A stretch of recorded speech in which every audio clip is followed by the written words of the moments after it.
کہ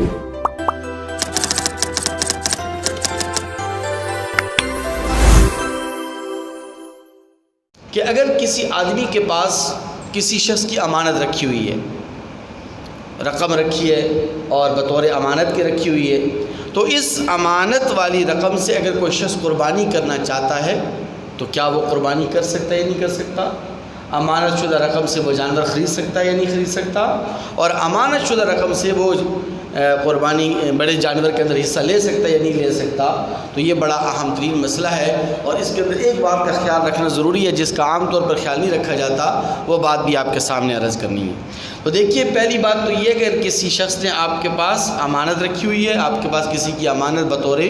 رقم بطور امانت کے پڑی ہوئی ہے، تو آپ اس امانت شدہ رقم سے بغیر مالک کی اجازت کے تو قربانی نہیں کر سکتے،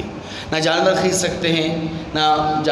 بڑے جانور کے حصہ لے سکتے ہیں۔ اگر آپ نے اس امانت شدہ رقم سے قربانی کرنی ہے تو پہلے آپ نے امانت کے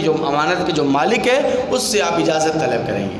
اگر وہ آپ کو اجازت دے دیتا ہے تو پھر آپ اس امانت کی رقم سے قربانی کا جانور بھی خرید سکتے ہیں، اور اس امانت کی رقم سے آپ بڑے جانور کے اندر حصہ بھی لے سکتے ہیں۔ لیکن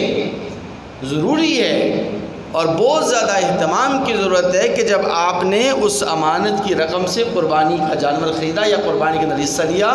تو پھر آپ نے مقررہ وقت پر یا جس وقت بھی مالک تقاضا کرے،